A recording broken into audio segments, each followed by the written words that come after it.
مسمس زبا بغزال سي وزيلا عدينا بيغي وليلا انت خميلا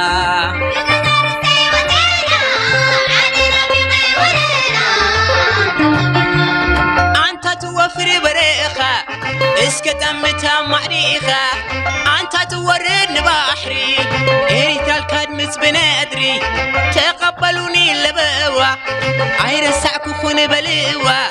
كيما نخوا وزيلا عدي بيهيجي وليلا كيما نخوا وزيلا عدي بيهيجي وليلا. سلام كبراتن تقتاتلتي إريتريان ميديا نت أسمرا ازي كاب سندات وشت هاجر توموركيسنا زدالنا يتحستو نقول لإرتراوي أزي أقداس سلزقنا كتكتاتولنا بخبري نعدمكم نزي تحستو نازي بوغنكم شيرن لايكن كتقبروا بتحتنا نلابوكم حجي نابت زدالنا كالاي كفال تحستو نسقرال لنا سناي مكتتال مسارعنا كبتاتن حوكما لزفتن عبعت دي يحدقو قسم كلنا تضحكو زنقصين خطلل زودقين خنتكل كي نخونا عد وعيل ايده ولا ولا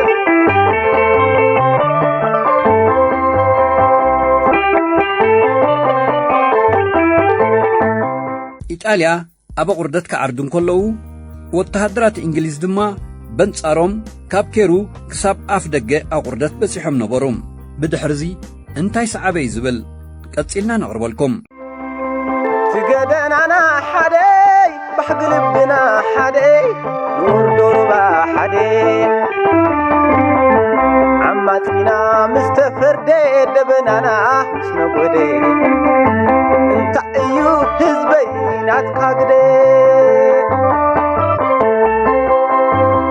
قرن صلاعي خسلا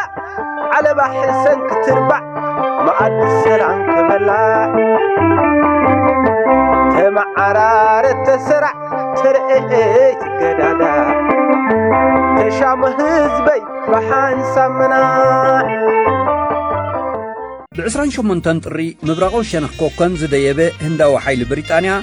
كساب علت 30 طري ترير ناي مربرا بوغ أكايده ازي عبشحن 941 عامة مرت مقانيوم بسلاسة طرقن كالا حيل إنجليز أمبراغو بالرخطات كوكن مسنقسه بتانكتاز تسنيا توسخت حيلتات بمونغو كوكنن لقاتاتن بمترقائن بسميناو شنخروبا باركا قوبتاتن كجتاتن بمغلالن حلوة دحريتن كبيد برتن طاليان دمسسام إيطالياوي لورنسيني نتي أزيت أمامين اللو زنبره مكور برغيدوكوا قيت تقمرلو سعر السراويتو تعذبم كم كلهم أززت خوينات إيطاليا أبسمين أفريقيا يخونو أبعال كيرو بغلطافن تعاصافنتن سراويت بريطانيا فززام سراويت دما 1000 مروخات 43 كبيد برتن 14 استقاصلات تانكتاتن رحرحيو هادمن تبتاتنن أقردت بحدا لكاتيت 1941 دما تتحزت طاليان النهادمو نبينتو انجر نفريسوم كبدو باباركا فنجس للزرقلو سراويت إنجليز 8 ساعات تدناغويم طاليان أبكرن خعردو جزيه رخبوم نصبحيتو خلت لكاتيت 1941 عامة مرت اتاب 8,000 وتهدراتن 32 كبيد برتن تحلو زنبرت بارنتون ناب بريطانيا ودقت وتهدراتا تبتاتينومن مستوم كاب حجرن والقايتن زهادومو تصمبيرومن مقد عرز حيزوم عدو وغري وي ببعال والقايت مقد عدوا ترائيوم اوشت خلت قنطراي إيطاليا 6,000 وتهدرات 26 تانكتاتن 400 مكاينن كسرت كابزوم 6,000 وتهدرات تمزبوزحو إيدوم زهابو إرتراوين نبروم كرن صنعت عرديا زنبرت بزيكات صرقيا تنقل لحاس سراويتن تشكركرتن حسكا اتديبولو كال مقدي يلبون سراويت إيطاليا كاب أنت لقيقو نإرترا تراي زيكونا نملأ ناي مبرق أفريقا أجزاءاتاتو كم زطفو فتصم أي تصورون سلازي بارنتو زي تتحزت اللامو እንግሊዝ ፈንጅታት ባርካ ከኣልዩን ድልድል ከዕርዩን ዝወዓሉላ መዓልቲ ንጽርግያ ጥንቁላሓስ ዳርጋ ካብ ፍርቁ ዓፀዎም። ነዚ ንምግባር ጥቓ 200 ሜትሮ ዝንውሓቱ ጎቦ ብሚናታት ብምፍራስ ነቲ ጽርግያ ብሓመድ ኣኻውሕን ኮረትን ደበዮም። ሰራዊት ብሪጣንያ ዝሓልፈሉ መገዲ ስለ ዝተዓጽወ ታሕቲ ኣብቲ ጐላጕል በዓል ግላስን በጉን ተዓግተ። ካብ መዓልታት ውግእ ኣቑርደት ጀሚሮም ጣልያን ካብ ኣዲስ ኣበባ ኸይተረፈ ሓይልታት ብምምጻእ ንኸረን ከደልድልዋ ቀነዩ። ሓይልታት ብሪጣንያ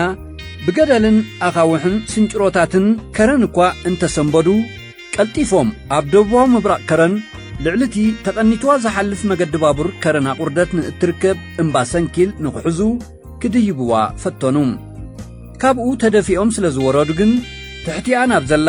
ሓንቲ ተረተር ተዓቕቡ። ነዚኣ ካሜሮን ሪጅ ሰመይዋ ብስም ካሜሮን ዝፍለጥ ሓይሊ ስለ ዝሓዛ። ኣብ ዝቕጽል መዓልታት ካብ ሰንኪል ሰሜን ንዝርከብ ተረተር ኢሽዲራን ሳርባራን በጽዋዋዕ እንግሊዛውያን ብሪክስ ፒክ ዝበሃል ተፈቲኑ። ኩሉ ዝዓይነቱ ብረት ኢጣልያ ይወድቆ ስለ ዝነበረ ግን ኣይሰለጦምን። ካብ ጽርግያ ኣቑርደት ከረን ንየማን ዝርከብ ቦታታት እውን ብሸነኽ ዶሎኽ ሮዲኽ ብወገን ሩባ በጉ ኸዓ ንላዕሊ ንበዓል ጽላለን ፈለስታኹን ዝተፈተነ መጥቃዕቲ እውን ድሕሪ ናይ መዓልታት ምርብራብ ዘፍበለ።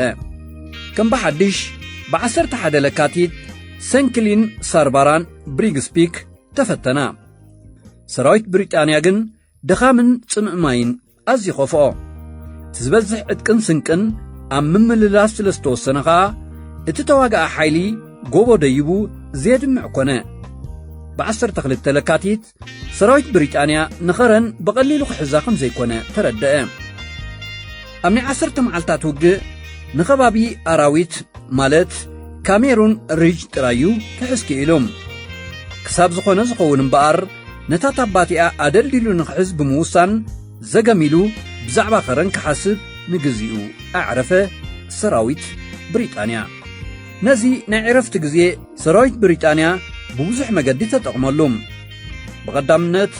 ጣልያን ካብ ዓረዛን መንደፈራን ሓገዝ ምእንቲ ኸይረኽቡ ተጓዩ ክዓግት ወይ ምንቅስቓስ ከይግበር ከፈራርሕ ዝኽእል ሓይሊ ኣብ ከባቢ ክልቲኣተን ከተማታት ኣቐመጠ። እቲ ቐንዲ ናይቲ ሰሙን እቲ ስራሕ ግን ናይ ነፈርቲ ኹይናት ብሪጣንያ በረራታት ኮነ። ኣብ ልዕልቲ ብቐጻልነት ዘካይዶ ዝነበራ ደብዳብ መዕርፎ ነፈርቲ ጣልያን ኣብ ኣስመራ ጉራዕን መቐለን ጽዑቕ መንሹራት ናይ ምድር ባይ ዘመተውን ኣካየዳ። እቲ ዘመተቲ ኣድማዓይ ነይሩ ይብሉ ተረኽቲ ብሪጣንያ። ምኽንያቱ ኣብ መፋርቕ ወርሒ ለካቲት ጥራይ 1500 ወተሃደራት ኢጣልያ ኢዶም ሃቡ። ካብዚኣቶም እቶም 1000 ካብታ ብኤርትራውያን ዝቖመት መበል 11 ብርጌድ ነበሩ። እቲ ዋሕዚ መሊሱ ኣብ ወርሒ መጋቢት ከም ዝነሃረውን ይንገር እዩ። እዚ እናኾነ እንከሎ እቲ ብሰሜን ዝዘምት ዝነበረ ሰራዊት እንግሊዝ እውን ንሳሕል ይስንጥቓ ነይሩ እዩ። እዚ ብሓደ ህንዳዊ ብርጌድን ደቂ ጫድን ፈረንሳውያንን ዝርከብዎ ፈረንሳዊ ሓይልን ዝቖመ ነበረ። እዚኣቶም ካብ ፖርት ሱዳን ብመርከብ ተጓዒዞም መሬት ድሕሪ ምርጋጽ ዶብ ሰጊሮም ብ9 ለካቲት ንቓሩራ ሓዝዋ። ድሕሪ ቁሩብ መዓልታት ኣብ ክብኩብ ዝነበረ ሓለዋ ደምሲሶም ብምሕላፍ ብሓደ መጋቢት 1941 ንመስሓሊት ተቖጻጸርዋ። በዚ ድማ ሰራዊት ብሪጣንያ ንኸረን ብሰሜን ንምጽዋዕ ድማ ብሰሜናዊ ምዕራብ ከጥቅዕሉ ዝኽእል ወሳኒ ቦታታት ሓዘ። ጣልያን እውን ኣይተዛነዩን። ካብ መተማ ቤገ ምድር ኢትዮጵያ ሓይልታት ስሒቦም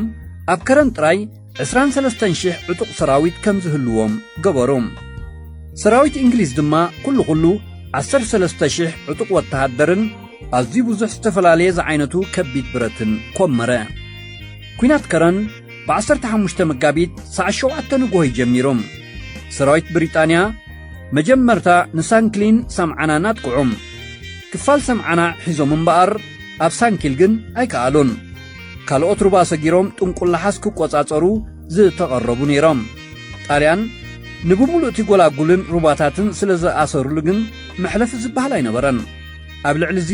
እንግሊዛውያን ፀሓይን ሙቐትን ምኻል ሲኢኖም ዘልሓጥሓጥ ክብሉ ወዓሉ። ንጽባሓይቱ ንጎሆ 16 መጋቢት 1941 حدا دلدل حيلي نتي أبشنخ معراب قلقلت تنقلها زركب فرتو دولوخ ردوخ أتكعو بفتنة حزون والتهدرات طاليان مارخن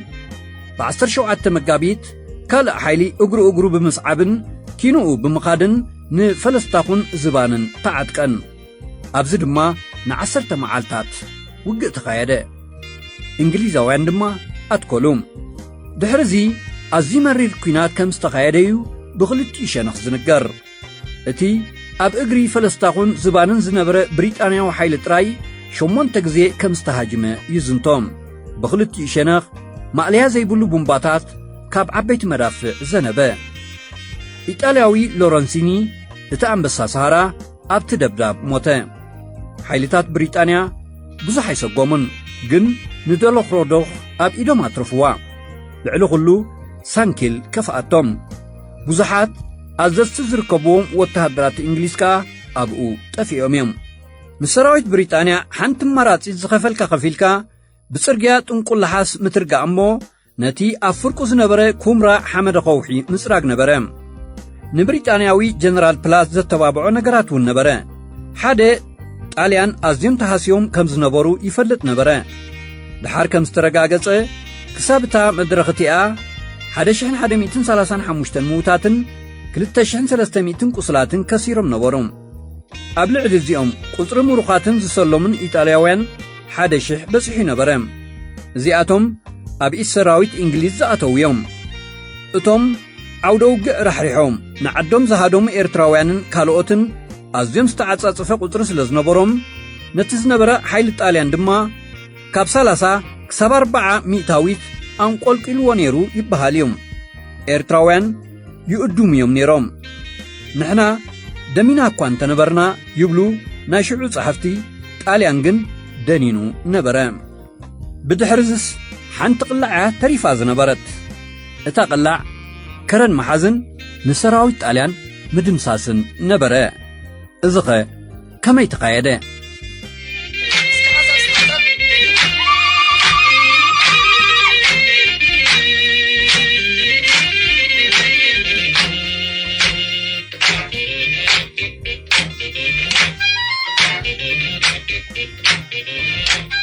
اسران حموشتن مقابيت شحنت شعات تميتن 41 عام تمرت وقحتا ساعات 44 حموشتن مالت حموشت ربع قدل ناينقو ناي موداتا 0 ساعات كونت أبتا شنق معراب قلقلت انقل لحاسد تر قلريا بابور مدري تحابيز نبره هنداو أقار برقيد نبت حلوم قون تسرقيا انقل لحاس وردمو نقول قدمي تسانح تراريقو ملوء بطولانن مورتراتون مس أزازي ماريقو أغافادوس كينو تزفرست ترقيا بتصحيم زن هونن كله اتي أب فورتو دولوخ رودوخ زنبر حيلي نمعراب قصو بموروار نتي كابز فرست ترقيا ندبوب حلواز نبرا حيل طاليان الجسو مرقص اقري رخبام سراويت طاليان سرمقعت فتينوم مخان أبيوم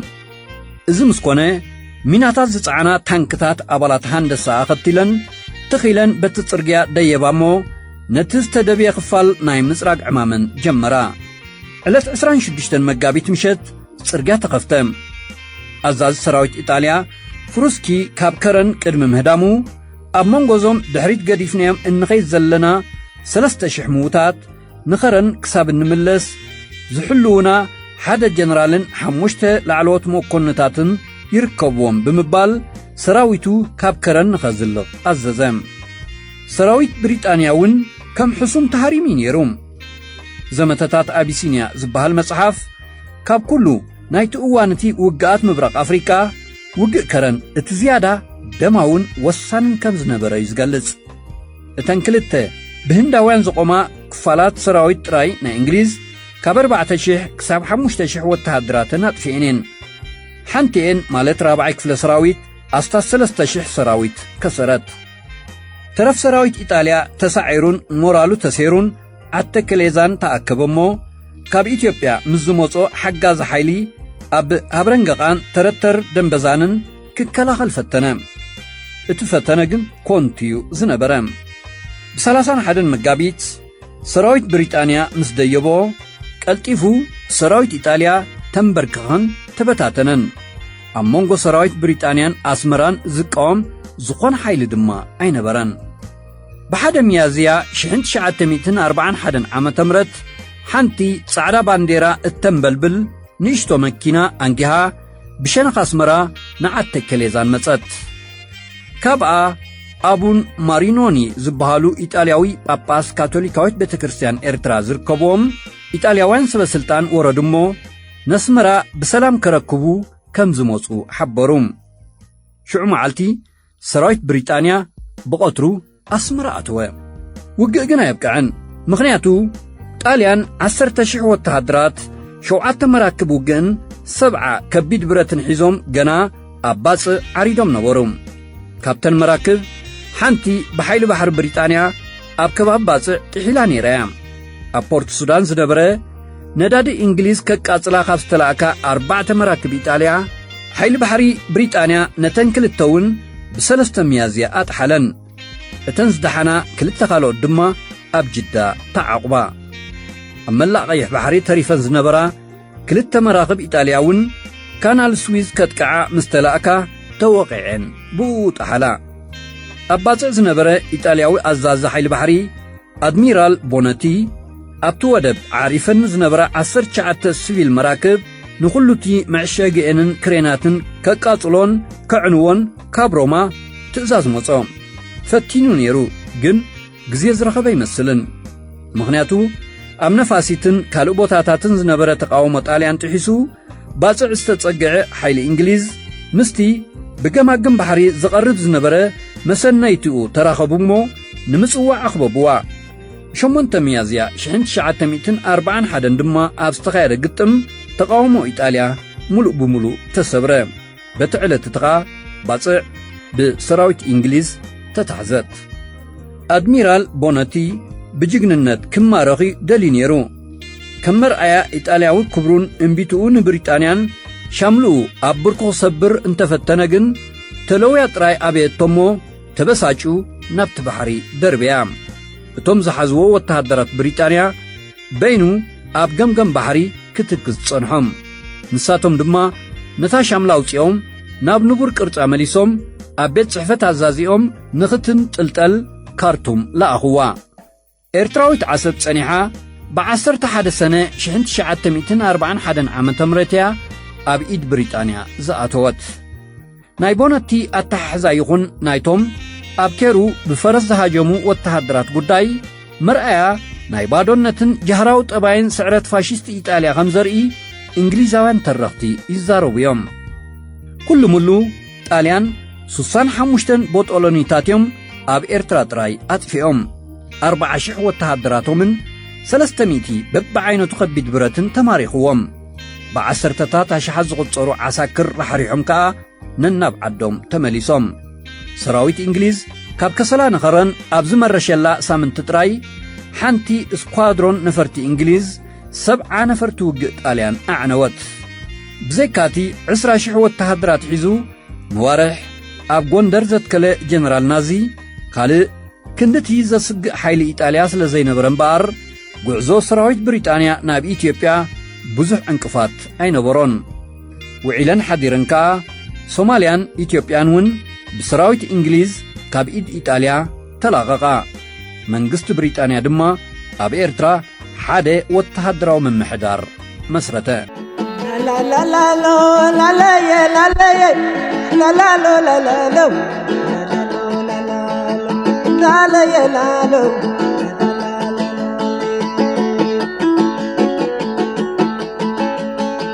መሰላይ ንበል ብጭቁራት ሓለንጊ ዋረድ ነብር ከምላላት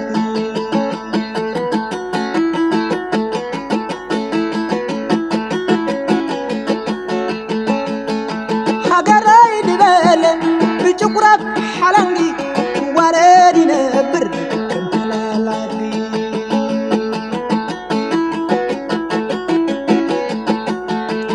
ሓፋሽ ዘታለለ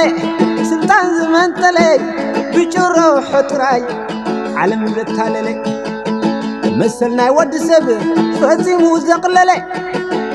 ንዓስከር ጭፍራ ብትዕቢ ዝልለ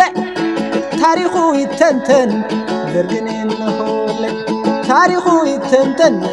درجن النخولي سراويت إنجليز عتكليزان مسبصحي عبس مراز عدمو كلت بطولن طاليان نبروم إنجليزاو جنرال بلات زخونا عقرقر سلزيدلي تغلاطيفو واتحادراتو بمسدات نتا ختما تقصاصير وايم شعو زركبو خمس قلصو اتي اتاتاتوا سلاماون سلاحتاون نبرام سراحو علم استفردسو تقمات اسمرا حدستو واتحادراتن بشانق تصقام تصرقيا ززورا مكاينن مسرعي تراي إنجليز أسمرا مئتاو فلتوم هزب اسمراغن بحقي تحقيسون دبيلون زليلون نبرا كاب كلو أب أفريكا استرائي عينتات مقزاتي ناي طاليان زدحر نيرو مبال جيغا يكونان طاليان نهزب إرترا بحيل براتن كان مسكتن تراي زيكونه كاب زمناو تمرتن تكنولوجين كونايلو بمحرام أوشت دوبات إرترا عاسيون كاب عالم نتيلونيو كغوزو زفتنام نتي أم جمار قزاتو أب استفلالي قرنعات إرترا زترائي أبياتات نا إرتراوان بحيلو كوان تدقصو بفلاي دحر من العال دقيات بهاتا حاقوسقن أب قديات تزبي بغطتا إيدو خيئتوه بما قد أموناتو زنوبورو مسافنتن ناي ستتا حيلتاتون كابلا علي مقزائيو مريتو زنبرام قبري كساب زأكبه نعسكرنان عيون زخوون قلبتي إرتراوان كساب زرخبه ستتاون كساب ستخبرولو بزعبا خالي كندتي زشاقل زنبرا يمثلن زميلازي هزبي نمدنقوار أمين بحالاين تغزائين نمقبارو زحلنو كوان تنبره باتي غزاءت تاليان زوت انوطراي زخيداي نبرن مخنياتو بقدامنت تهزبي وصائي كابدليت غزاءتو انتس بفحترترو انتس انا تمخلي نتبوغ عز تحرمو فلتاتن طبابن تبلاحيتو كم مقسامو عدي اي وعلن لعلزقن اتخاب غزاءتي يخون كبهلتاتو من علماوي زمدناتاتو من تنتسيلكا امناي قرمن نوابروخان بهلتات كان موسان አሉታው ጥራ ዩኒየሩን መባላ የድፍርን ምክንያቱ እትተነጽሎ ህዝብ ኤርትራ ናይ ቀደም ያታታቱ ምምሕዳራዊ ስርዓቱ ሕጋጋቱን አገባባቱን ብፍላይካ ዝጸንሖ ሃይማኖቱን ናይ ሕድሕድ ዝምድናታቱን ኮታ ንብሙሉእቲ ሓድነቱ ዓቂቡ ንኽምርሽ ዘኽኣሎ ልምድታቱን ክብርታቱን ንኽዕቅብ ኣኽኢልዎ እዩ ልምድታቱን ክብርታቱን ድማ ካብ ሕሰብ ምግዛእቲ ጣልያን ዕቑባ ኮይኖሞ ክበሃል ይከኣል ኤርትራውያን እምበኣር ኣብ ትሕቲ ኢጣልያ ከም ሃገር ክጥርነፉን ሃገራውነቶም ከማዕብሉን እንከለዉ ዝጸንሐ ባህልታቶምን ልምድታቶምን ብምሻጥ ኣይነበረን እዚ ገዛእቲ ጣልያን ዘይሓሰብዎ ረቑሕ ይመስለና ኤርትራውያን ግን ብፍላይ ነቲ ቅድሚ ምምጻእ ፋሽስትነት ዝነበረ ናይ መግዛእቲ ሕሰም ንኽጻወርዎ ኣኽኢልዎም እዩ ምምጻእ ፋሽስትነት ግን ነዚ እውን ፈጺሙ ቀየሮም ስርዓት አፓርታይድ ምስ ደቡብ አፍሪካ ይተኣሳሰር እምበር ኣብ 1930ታት ኣብ ከተማታት ኤርትራ ተጀሚሩ ምባል ካብ ሓቂ ዝረሓቐ ይከውንን ሕብሪ ቆርበት ደቂ ሰብ ዝመሰረቱ ኣዝዩ ሕሱምን ፈላላይን ሜላ ፋሽስትነት ንህዝቢ ኤርትራ ኣሳቒዎ እዩ ዘይተተንከፈ መዳይ ናይ ህይወቱ ነይሩ ክበሃል ኣይከኣልን ኩሉ መንነቱ ታሪኹ ባህልታቱን እምነታቱን ስለዝተነኸፈ ኸኣ ልቡ ብጽልኢ ጣልያን مليو نبرا كل تجاران لعلنتن فاشيست إيطاليا أبقد مسراويت بريطانيا فركشكش كبل مستعذب دما نتسريتو زنبرا تسلئي نعقد كوسخو قدنات كونا إنجليز ني إيطاليا سعيرو ملئتي إرترا تقوصاصرا بدحر الزخي كم تستما باصعو ني إرتراوان ناس النتهم هابوم دو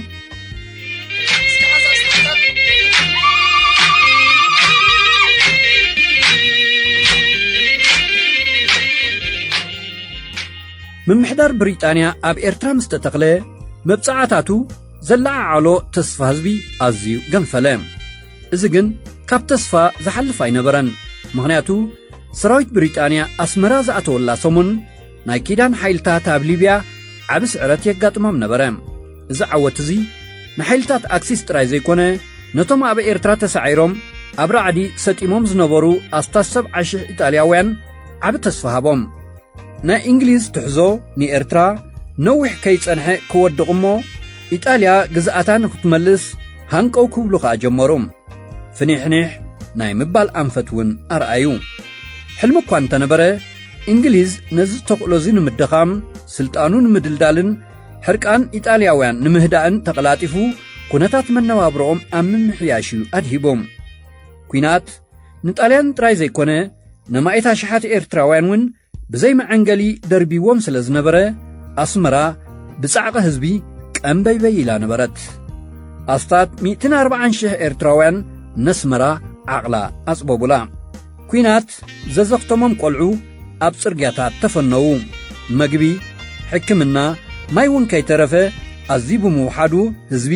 ጥሜትን ሕማምናን ጽላለዎ መስፈር ዝኸውን ገዛውቲ እውን ፍጹም ወሓደ ተቐባሊ ናይ ዝኣድራዕ እዙ እቲ በቐደሙ እውን ኣብ ድኽነት ዝነበረ ኤርትራ ኹነሱ እምበኣር እንግሊዝ ሽግር ኢጣልያውያን ኣብ ኤርትራ ዝነበሩ ኣብ ምፍትሑን ፖለቲካዊ ቦትኡ ኣብ ምጥጣሕን ዝኣተወ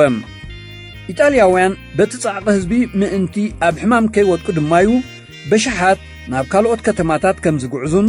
ኣብ ዝመቸየ ኣከባቢታት ከም ዝነብሩን ዝተገብረ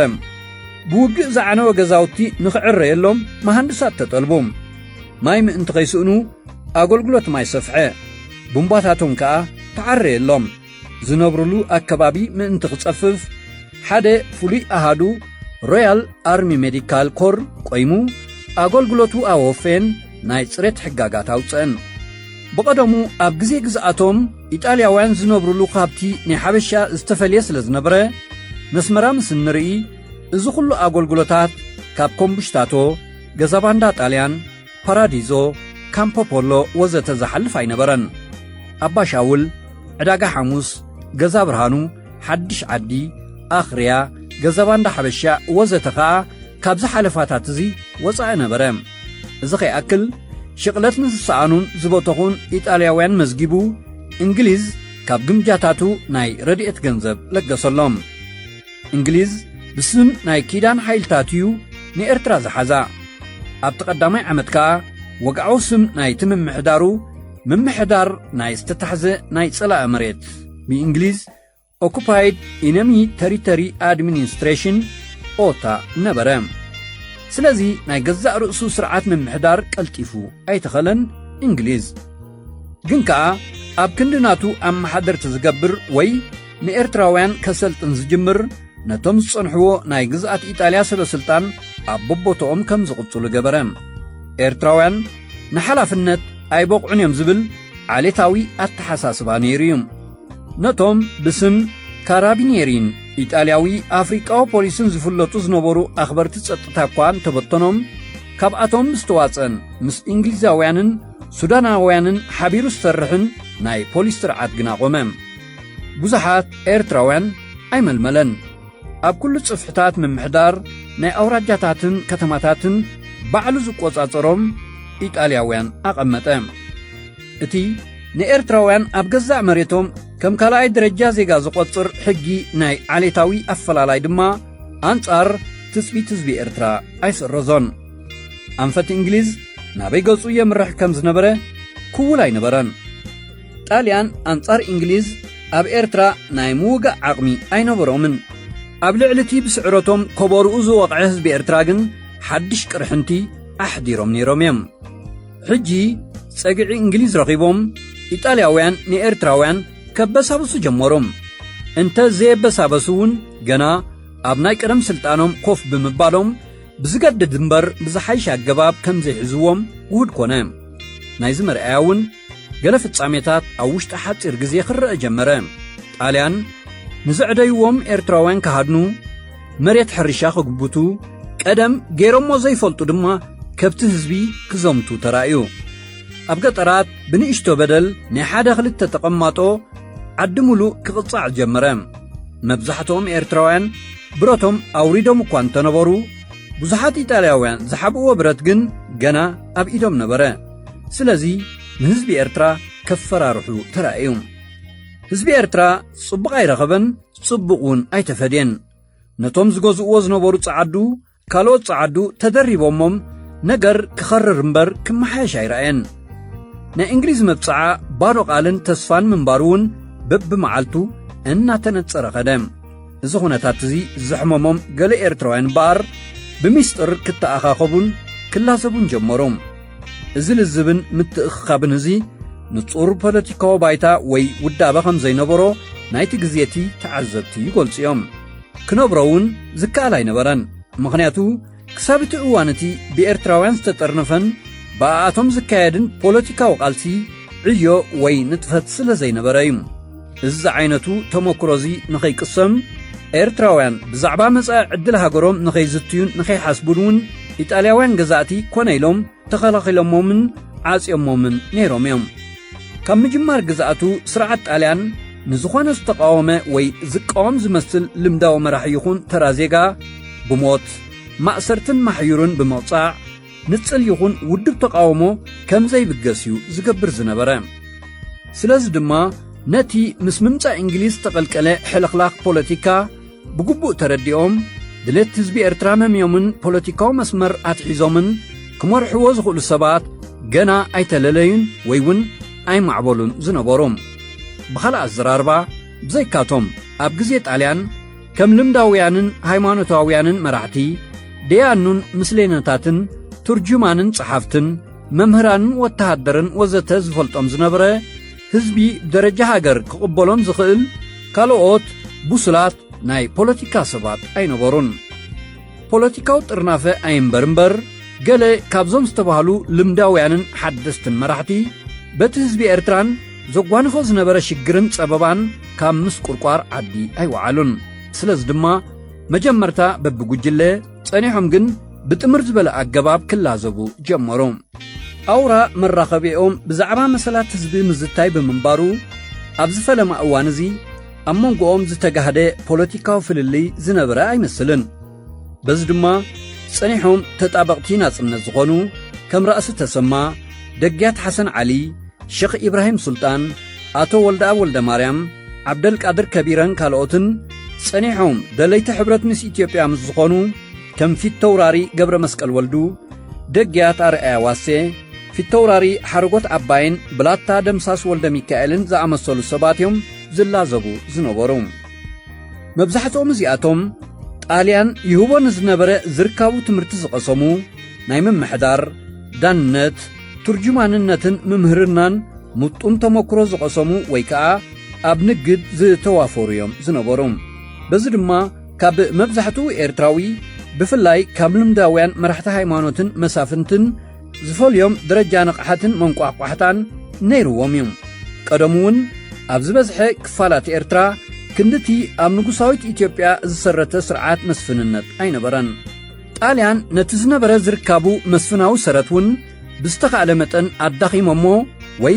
ኣብ ውሱን ቦታታትን ዓንኬላትን ሓጺሮሞ ነይሮም እዮም። ስለዚ ሽሕ እኳ ስምን ክብርን መሳፍንቲ ዝሓዙ ራእስታት ሓማሴንን ሰራያን ከንቴባያት ሳሕል ደግለላት ቢንዓምርን ናይባት ሰምሃርን እንተነበሩ ደረስ ስልጣኖም ካብ ጂኦግራፊያዊ ዓንኬል ነፍሲ ወከፎም ዝወፅእ ኣይነበረን። እዚ ጥራይ ዘይኮነ ብዘይካቲ ጣልያን ብምስሌንነትን ሹምነትን ዝህቦምን ዝኸልኦምን ዝነበረ ውሱንን መብዛሕትኡ ልምዳውን ሓላፍነት ኣብቲ መስሪትዎ ዝነበረ ዘመናዊ ምምሕዳርን ፖለቲካዊ ስርዓትን ክንድቲ ሚዛን ክወሃቦ ዝኽእል ስልጣን ከትሕዞም ኣይደልየን፣ ኣየትሕዞምን ድማ። እንግሊዝ ንኤርትራ ኣብ ዝሓዘትሉ ግዜ እምበኣር ብደረጃ መላእ ሃገር ዝፍለጡን ዝሰዓቡን ልምዳውያን ይኹኑ ዘመን ዘምጽኦም መራሕቲ ይነበሩን። ስልጣን ምስ መበቆል ዓዲ ወይ ኣውራጃ ዝተኣሳሰር ስለ ዝነበረ ድማ መብዛሕትኦም እቶም ምስ ምምጻእ እንግሊዝ ይኽሰት ናብ ዝነበረ ፖለቲካዊ ዕድላት ክቀላቐሉ ዝጅምሩ ዝነበሩ ዜጋታት ንመበቆሎም ደጀን ብምግባር ጥራዮም ነቲ ዝድለ ተቐባልነት ክረኽቡ ዝኽእሉ ዝነበሮም። ስለዚ ካብ ምጅማሩ ትሒዙ ናይ ኣርባዕታት ፖለቲካ ነቲ ደሓር እናዓበየ ዝኸደ ወገንነታዊ ባእታ ሓቒፉ እዩ ተበጊሱ። እዚ ወገንነታዊ ባእታ እዚ ግን ካብቲ ልክዑ ዝያዳ ክረአ ይብሉን። ሕብረተሰብ ኤርትራ ብቐቢላታትን እንዳታትን ዝቖመን ብዙሕ ቋንቋታት እውን ዝዛረብን እኳ እንተኾነ ኣብ ውሽጡ ስግር እዚ ቀቢላዊ እንዳውን ናይ ቋንቋን ፍልልያት እዚ ዝኸይድ ውሽጣዊ ናይ መበቆልን ናይ ደምን ምትእስሳር ዘለዎም ብዙሓት ባእታታት ከም ዝርከቦ ምግንዛብ የድሊ። ጣልያን ነዚ ጽቡቕ ገይሮም ኣጽኒዖሞን ተገንዚቦሞን ነይሮም እዮም። ከም ኮንቲ ሮሲኒ፣ ማርቲኒ፣ ፓሌራ፣ بيريني أوستينين كالوتون زأمسولو تمرامرتون عميقن سفحن زتحستو صحفات قديفو مالهم زمت الصارزي نبوملوز بإرترا زحاقوفن بدا من مبوقولن ززامدن انكوان تزيكونه زرقاحيو سفح بمقانو كاب حباراو زغري مالت كوليكتيف ميموري حزب إرتراون سلزي هاسسه أبعك أبا مننة تزبن أما عبا بلا إرتراوي هاقراونتن قليل قمت زوهابو يكونن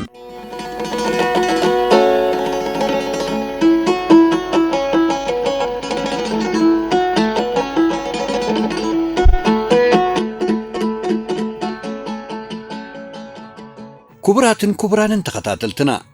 دحرزخه انتاي سعبه حزبنا بإنجليزاوان تخديعن تتعليمون إثيوبيا تبهال هاجر قدميو نيرترا تفلطاي نبرتن بخميدا تقلاقلت نيرتراخه بخمي غوبطتا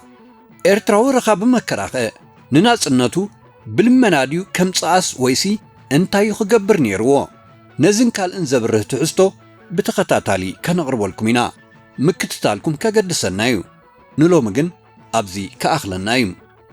إذا زانتانا زانتا إرتروان سلزخونه دحر قرب معلتاتا بالنقربو تقطاتولنا سلام وسناي عوتنا عفاش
بنادري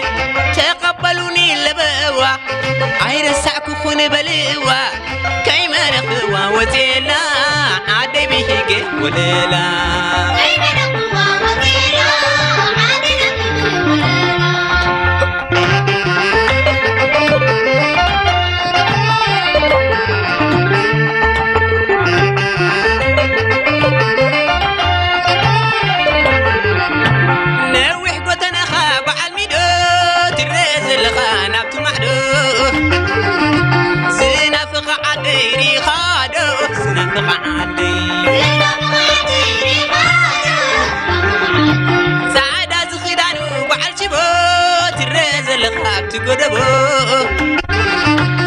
انت رخبك يا ورك زبو سلامتا ينضبو